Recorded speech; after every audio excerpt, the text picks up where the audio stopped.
பெரியம்மா இப்பயாவது சிந்து புரிஞ்சுக்கிட்டீங்களா? நீ தான் என் வீட்டு மருமக, மன்னிச்சுக்கமா, என்ன ஒண்ணு புரிஞ்சுக்கிட்டேன். பெரியம்மா இப்பயாவது சிந்துவை புரிஞ்சுக்கிட்டீங்களா? நீ தான் என் வீட்டு மருமக, மன்னிச்சுக்கமா, என்ன ஒண்ணு புரிஞ்சுக்கிட்டேன். அன்பான உறவுகளுக்கு வணக்கங்க. பைரவி ரொம்ப ஃபீல் ஆயிடுறாங்க. ஆறுமுகத்தை வேணவே வேணாம், என் மூஞ்சிலே முழிக்காதுன்னு சொல்லிட்டு பயங்கரமாக திட்டிடுறாங்க.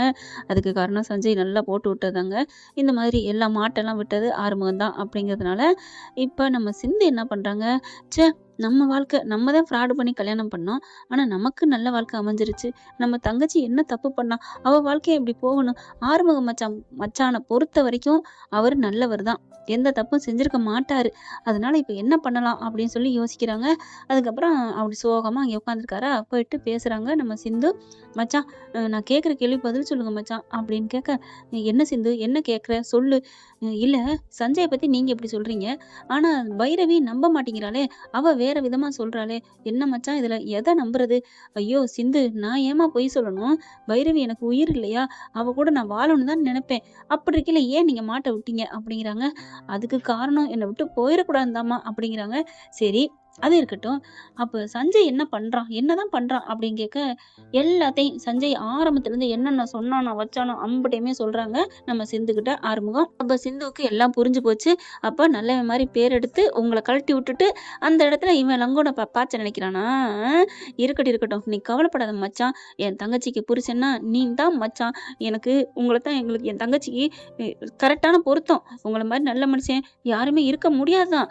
ஆனாலும் நான் சிவாவை டாக்டரை நான் சின்ன பிள்ளைலேருந்தே விரும்பிட்டேன், அதனாலதான் மச்சான் அப்படிங்கல. சிந்து அதை விடு, அதை பற்றிலாம் ஒன்றும் நினைக்காத, என் தலையெழுத்து எப்படியோ அப்படியே இருந்துட்டு போட்டோம் அப்படின்ட்டு சொல்லி முடிக்க இங்கே சிவா பார்க்குறாரு. சிந்து வர்றாங்க. என்ன சிந்து என்ன பேசிட்டு இருக்க அப்படிங்கல. இல்லை அது சொல்லு என்ன, அதெல்லாம் ஒன்றும் இல்லை அப்படின்ட்டு போகிறாங்க. ஏய் சொல்ல மாட்டியா, முடியாது போங்க அப்படிங்கிறாங்க. காயத்ரி நிச்சயத்துக்கு சிந்துவை வேணாம் அப்படிங்கிற அளவுக்கு மாமியாக்காரி கோவத்தில் இருக்காங்க. ஆனால் அப்பேற்பட்ட மாமியாவுக்கும் இந்த குடும்பத்துக்கும் சிந்து ஏதாவது நல்லது பண்ணணும் அப்படின்னு நினைக்கிறாங்களா. நல்லது மட்டும் இல்லை, உயிரே கொடுக்க ரெடியாக இருக்கிறாங்க. இப்போ நிச்சயார்த்தம் பார்த்தீங்கன்னா, காயத்ரி நிச்சயத்தில் வீட்டை விட்டு இதை விட்டு நீ இருக்கக்கூடாது, வெளில போ, நீ இருந்தால் என் பொண்ணுக்கு நான் நல்லது பண்ணவே மாட்டேன் அப்படின்னு அடித்து சொல்லிடுறாங்க. கோவமாக திட்டினகையோட இங்கே நம்ம சிந்து வெளியில் போய் நிற்கிறாங்க. சிவாவுக்கு மனசே இல்லைங்க. என்ன பண்ணுறாரு, ஏன் தெரியுமா, அவள் இருந்துட்டு போட்டுமே, நம்ம வீட்டு மருமகளாவே இல்லாட்டினாலும் இங்கே தெரிஞ்சவ ஏதோ ஒரு பொண்ணு நம்ம வீட்டு நல்லதுல நிக்கிறா, அப்படி ஒரு மனசை நோகடிக்கலாமா. என்ன சிவா என்ன நினைச்சிட்டு இருக்க, அவ இவ்வளவு பெரிய துரோகம் பண்ணிட்டா. என்ன பெரியமா நீங்க அதையே சொல்லிட்டு இருக்கீங்க. நீங்க முதல்ல சிந்து கூப்பிடுறீங்களா இல்லையா. கூப்பிட முடியாது சிவா, அவளை யாரும் கூப்பிடவும் கூடாது அப்படின்ட்டு வேலையை பார்க்க ஆரம்பிக்கிறாங்க. சிவானால இங்க நிக்க முடியல. என்ன பண்றாரு, வெளியில வந்துடுறாரு. சிந்து நீ வா அப்படின்னு கூப்பிட, இல்லைங்க இல்லை டாக்டரே நான் வரல. ஏன் ஏன் அத்தை சொல்லிட்டாங்கல்ல, நான் எப்படி வர முடியும். இங்க பாரு சிந்து, அத்தை சொல்றாங்க ஆட்டுக்குட்டி சொல்றாங்களா, நீ நினைக்காத, நான் சொல்றேன் வா அப்படிங்கிறாரு. இல்லை டாக்டரே போங்க, போயிட்டு நல்லபடியாக கல்யாணத்தை நிச்சயத்தை முடி டாக்டரே. என்ன சிந்து நீ மட்டும் இல்லைன்னா இந்த நிச்சயத்தை நடக்குமா, இவ்வளோக்கு நடந்திருக்குமா. ஐயோ அது எனக்கு தெரியுது, உங்களுக்கு தெரியுது, எல்லாருக்கும் புரியுது. ஆனால் பெரியத்தை மட்டும் அதை ஏற்றுக்க மாட்டேங்கிறாங்க. விடு டாக்டரே நான் பார்த்துக்கிறேன் அப்படின்னு சொல்லிட்டு நிற்கிறாங்க. நான் இங்கேருந்தே கேட்டுக்கிறேன், எனக்கு என்ன நல்ல பேர் எடுக்கணும், நான் காயத்ரியோட கல்யாணத்தை கண்ணால் பார்க்கணும் அப்படிலாம் நான் நினச்சிட்டு இருக்கேன். காயத்ரிக்கு அவள் ஆசைப்பட்ட கல்யாணம் நடக்கணும், அது நடந்தால் சரி, எனக்கு அது அவ்வளோ சந்தோஷம். நான் பார்க்கணுன்னு அவசியமே இல்லை அப்படின்னு சொல்ல, சிந்து நீ எவ்வளோ நல்லவளா இருக்க, உன் மனசை ஏன் பெரியம்மா புரிஞ்சுக்கவே மாட்டேங்கிறாங்க அப்படின்னு சொல்லிட்டு இருக்கிய கட்டிக்கிறாரு. இழுத்து அணைச்சு அப்படி பார்க்குறாங்க. டாக்டரே பெரியத்தை வந்துருவாங்க, நீ விடு டாக்டரே. இல்லை சிந்து நீ பேசாமல் இரு, எனக்கு உன்னை விட்டுட்டு போக மனசே வரல, நான் அப்படிதான் இங்கே தான் நிற்பேன் அப்படின்னு சொல்ல, அன்னபூர்கிட்ட போயிட்டு தங்கச்சிக்காரி போய் மாட்டி விட்டுருது சிவா அம்மா. அக்கா அக்கா இங்கே பாருக்கா, அது ரெண்டு கட்டி பிடிச்சிட்டு வெளில நிற்கிதுங்க, என்னக்கா நீ பண்ணுற. ஐயோ இவனை என்னதான் சொல்றது, கிளிப்பிள்ளைக்கு சொல்கிற மாதிரி சொன்னேன்னு வேகமாக ஓடி வந்தா, இது ரெண்டு கட்டி பிடிச்சி நிற்க, போ டாக்டரே நீ போ, அத்தை கோச்சுப்பாங்க, நீ சும்மா இரு சிந்து, நீ வரலைனா நான் போக மாட்டேன், நீ எவ்வளோ நல்லவளா இருக்க அப்படின்னு இருக்க கட்டி பிடிக்க, சிவா அப்படின்னு கத்திக்கிட்டு போயிட்டு கையை பிடிச்சி இழுக்கிறாங்க. பெரியம்மா சிந்துவை கூப்பிடுங்க பெரியம்மா. இல்லை நீ வரியா இல்லையாடா, டேய் என்னடி நீ நினைச்சிட்டு இருக்க அப்படின்னு சிந்துவை தள்ளி ஓங்கி ஒரு அரை அரைஞ்சிட்டு புள்ளைய கூட்டிட்டு வீட்டுக்குள்ள போயிடுறாங்க. சிந்து அழுகவே இல்லைங்க, இதெல்லாம் நடக்கும்னு தெரிஞ்ச கதை தான். இப்போ சிவாவுக்கு மட்டும் மனசே இல்லை, நீ போய் நில்லு டாக்டரே அப்படின்றாங்க. அதுக்கப்புறம் நிச்சயம் நடக்குது, நல்லபடியாக நடந்து முடிஞ்சிருது. ஆனால் காயத்ரி நடந்த கையோட ஓடி சிந்தை கட்டிக்கிறாங்க. அண்ணி அண்ணி நீங்கள் மட்டும் இல்லைன்னா எனக்கு இந்த நான் ஆசைப்பட்ட வாழ்க்கை நடந்திருக்காது அண்ணின்னு கட்டி பிடிக்கிறாங்க. சிந்து அப்படியே நெகிழ்ந்து போயிடறாங்க. நீ அதெல்லாம் நினைக்காத காயத்ரி, உன் வாழ்க்கை நல்லா இருக்கணும், ஏன் இந்த வீட்டில் இருக்க எல்லாரும் வாழ்க்கையும் நல்லா இருக்கணும் தான் என்னோட ஆசை அப்படிங்கிறாங்க சிந்து. அதுக்கப்புறம் டக்குன்னு காலில் விழுந்து ஆசீர்வாதம் வாங்குது. "ஏன் கால்லாம் விழுகாதம்மா, விழுகாத எந்திரி" அப்படின்னு சொல்லி எழுப்புறாங்க. அதுக்கப்புறம் "அண்ணே வாண்ணே" சிவாவையும் கூட்டியாந்து நிக்க வைக்கிறாங்க. 2 பேர் கால்லயும் அப்படியே விழுகுறாங்க. அடுத்து நிச்சயம் முடிஞ்சதுக்கப்புறம் சிவாவுக்கு பார்த்தீங்கன்னா, அவ்வளோ ஒரு சந்தோஷம். நம்ம தங்கச்சி வாழ்க்கைய நல்லபடியா நடத்திட்டா. இவளுக்கு நம்ம ஏதாவது பண்ணணுமே அப்படின்ட்டு பின்னாடி போறாரு இப்படியே. போயிட்டு அங்க என்னென்ன இருந்துச்சோ அம்புட்டையும் அள்ளி ஒரு பைக்குல போட்டுக்கிறாரு. போட்டுக்கிட்டு என்ன பண்றாரு, சிந்து தனியா உட்காந்துருக்காங்களா, போயிட்டு குப்புன்னு போயிட்டு அப்படிங்கிறாங்க. பயந்துடுறாங்க. "என்ன டாக்டரே" அப்படின்னு சொல்ல, "இல்ல எனக்கு மனசே கேட்கல. இங்க வா" அப்படின்னு கூட்டிக்கிட்டு வேகமா ஒரு ஓரமா போயிடுறாங்க. தனியா அந்த பக்கத்து போய் உட்கார வச்சுட்டு, "இந்தா" அப்படின்னு பை நெறைய குடுத்துக்கிறாரு. என்னன்னு பார்த்தா ஸ்வீட்டு, பழம் அது இதுன்னு இருக்கு. "எதுக்கு டாக்டர் இது?" நீ திங்கிறதுக்கு தான். வேற எதுக்கு?" "அது புரியுது. இதெல்லாம் ஏன்? எனக்கு எதுக்கு?" "என்ன நீ அறிவு இருக்கா இல்லையா? வீட்ல எல்லாரும் திங்கிறாங்க. உனக்கு நான் திங்க கொண்டார மாட்டேனா என்ன?" அப்படின்னு சொன்னோனே பார்க்குறாங்க சிந்து. அப்படியே பார்த்து, "என்ன என்ன பார்க்குற?" "ஏன் டாக்டரே, எனக்கு நாளைக்கு அழுகி போற பழம், ஸ்வீட்டு இதெல்லாம் கொண்டாந்துருக்க. நிச்சயத்துக்கு எல்லாரும் ட்ரெஸ்ஸு, எல்லாருக்கும் நகை, எல்லாம் கலகலன்னு போட்டுக்கிட்டு நிக்கிறாங்க. அப்படின்னு சொல்லிட்டு, "என்ன சொல்ல வர சொல்லு." "இல்ல வெறும் பழங்கள் மட்டும் தானா? உண்மையான பாசம் இருந்தா இன்னும் என்னென்னமோ கொண்டாந்துருக்கலாம். நீ என்ன லூசா நீ? இது எல்லாரும் இதத்தானே குடுப்பாங்க. அதனால கொண்டு வந்தேன்." எல்லாருக்கும் எல்லாம் குடுக்கலாம். எனக்கு இதான் கொண்டாருவ." "ஏன் டாக்டரே, இதுதான் உனக்கு என் மேல உள்ள பாசம்." "சரி, சரி நீ போ, போ. நீ என்ன பண்ணுவ? பெரியம்மா பிள்ளையாச்சே. நான் இத தின்னுக்கிறேன்." அப்படின்னு சொல்லிட்டு எடுத்து உன் கண்ணு முன்னாடியே நான் சாப்பிடுறேன் போதுமா? ஒரு ஆப்பிள் எடுத்து கடிக்கிறாங்க. அப்படியே சிரிக்கிறாரு. "என்ன டாக்டர் சிரிக்கிற?" "இல்ல சின்ன பிள்ளை மாரி நடந்துக்கிற. அதான் நான் சிரிச்சேன்." "எதுக்கு? என்ன?" எனக்கு உரிமைய நான் கேட்டேன்." "சரி உரிமைய கேட்டது இருக்கட்டும். நான் அப்படியே உன்ன நான் விட்டுருவேனா என்ன? கண்ண மூடு." அப்படின்னோன கண்ண மூடுறாங்க. "கைய நீட்டு." கைய நீட்டுறாங்க. டக்குன்னு கையில வைக்கிறாங்க. பார்த்தா கவரு. "என்ன டாக்டர் இது?" அப்படின்னு சொல்லிட்டு, "எங்க எப்படி கொண்டு வந்த?" இங்க பார்" அப்படின்னு முதுகுக்கு பின்னாடி கொண்டாந்துருக்காருங்க சொருகி வச்சு. பார்த்தா புடவ இருக்கு. "என்ன டாக்டரு புடவ?" உனக்காகத்தான். என் தங்கச்சி நிச்சயத்தான் கல்யாணம். உனக்கு இல்லாம போகுமா என்ன? இத கட்டிக்கிட்டு அப்படியே சும்மா ஜொலி ஜொலின்னு ஜொலிக்கணும் தக தகன்னு என் பொண்டாட்டி" அப்படின்னு சொன்னோனே அவ்வளோ ஒரு சந்தோஷம்.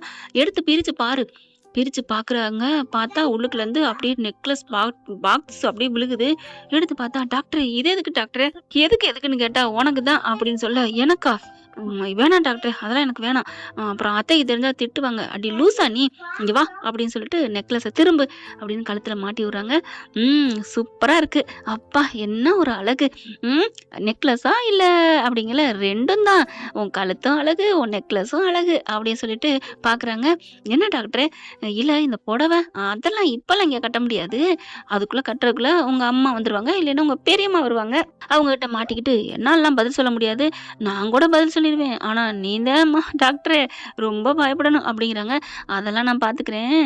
நீ போய் கட்டி காமி பார்க்கணும். நல்லா இருக்கான்னு பார்க்கணும். உன் கலருக்கு ஏத்தாதா நான் தான் எடுத்துட்டு வந்தேன்" அப்படின்னு சொல்லிட்டு குடுக்குறாங்க. "ஐயய்யோ! அதெல்லாம் முடியாது. இங்கே போயிட்டு இந்தா உங்க அம்மா வர்றாங்க" அப்படின்னோனே, "ஐயோ! அம்மாவா?" அப்படின்னு தடபுட தடன்னு ஓடுறாரு. பார்த்தா சிரிக்கிறாங்க இங்க இருந்துகிட்டு சிந்து. "எங்க? எங்க அம்மா? எங்க?" அப்படிங்கிறாரு. "உங்க அம்மாவா? உங்க அம்மா வீட்ல இருக்காங்க." "அடி பாவி! என்னை ஏமாத்திட்டீல" அப்படின்னு கிட்டக்க வந்து தலையில நங்கு நங்குன்னு கொட்டுறாங்க. "டாக்டரே டாக்டரே கொட்டாத டாக்டரேன்னு" சொல்லிட்டு தவிக்கிறாங்க.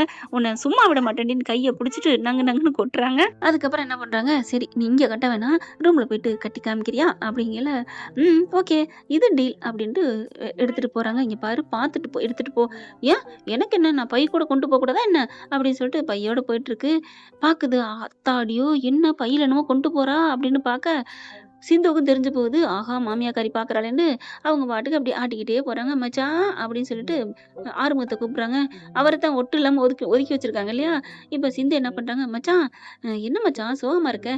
"ஒண்ணும் இல்லம்மா" அப்படிங்கிறாங்க. "இல்ல நான் ஒரு புடவ வாங்கிட்டு வந்தேன். அத நான் சூப்பரா இருக்கான்னு கட்டிட்டு வரேன் சொல்றீங்களா?" அப்படிங்கல. "அத ஏம்மா என்ட்ட கேட்குற? உன் புருஷன்ட்ட கேளு" அப்படிங்கிறாங்க. சொல்லிக்கிட்டு உள்ளார போயிடுறாங்க. என்ன கொண்டு போறான்னு புரியலையே அப்படின்னு நினைச்சு தவிச்சிட்டு இருக்காங்க. சரி வெளில வந்தானே ஆகணும். இவங்க வேலையில ஈடுபாடா இருக்காங்க முழுசா. இப்ப சிவா என்ன பண்றாரு, அப்படியே தெரியாம யாருக்கும் தெரியாம சிந்து இருக்க இடத்துக்கு ஓடிடுறாருங்க. உள்ளார போய் பார்த்தா புடவைய வச்சுக்கிட்டே இருக்குங்க இந்த புள்ள. "என்ன இவ கட்டாம இருக்கிறா? கட்டி காமிக்கணும்னு தானே சொன்னா. இப்ப என்ன?" அப்படின்னு மெல்ல போயிட்டு கதவ தொறக்குறாரு.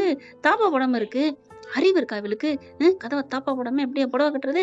அப்படின்னு தாப்பால போட்டுட்டு வெளில வர, இங்கிட்டு திரும்பிட்டு இருக்காங்க. இவர் வாராரு. முதுகு பக்கம் இருக்கு. அப்படியே இருக்கிய கைய 2யும் குடுத்து இடுப்போட சேர்த்து கட்டி அணைக்கிறாங்க. "டாக்டரே" அப்படின்னு கத்த, "அடிப்பாவி! நான் தானே உனக்கு எப்படி தெரியும்? ஏங்க புடவ குடுத்துருக்கீங்க. நீங்க வருவீங்கன்னு தெரியாதா என்ன?" அப்போ நீ அப்ப தாப்பா போட்டது தாப்பா போடாம இருந்தது, அது நீங்க வருவீங்கன்னு தெரிஞ்சு தான் நான் போடல. அடி பாவி! எல்லாம் ரெடி ஆயி தான் வந்தியா? ஆமா.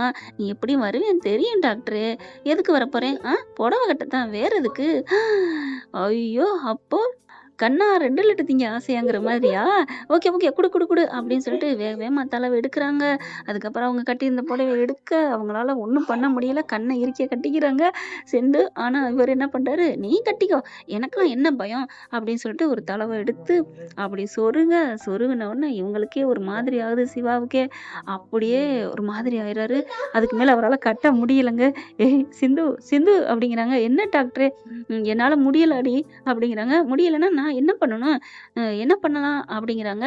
"என்ன பண்றது? நீயே சொல்லு டாக்டரே. இல்லைன்னா யாராவது கதவ தட்ட போறாங்க." அப்படிங்கல தட்டங்காட்டி கட்டிக்க டாக்டரே. டக்குன்னு என்ன பண்றாங்க, அவங்கனால இருக்க முடியல சிவானால. இறுக்கிய கட்டிக்கிறாரு. புடவையும் இல்ல, மேலாடையும் இல்ல. இறுக்கிய கட்டிக்கிறாங்க. அவங்களால ஒண்ணுமே பண்ண முடியலங்க. ஓகே ஃப்ரெண்ட்ஸ், பார்க்கலாம். இப்படி பண்ணா நல்லா தானே இருக்கும். இந்த பதிவு உங்களுக்கு பிடிச்சிருந்துச்சுன்னா உங்க பொண்ணான கையால ஒரு லைக்க போட்டு சப்ஸ்கிரைப் பண்ணி ஆதரவு கொடுங்க அன்பு உறவுகளே. Thank you friends.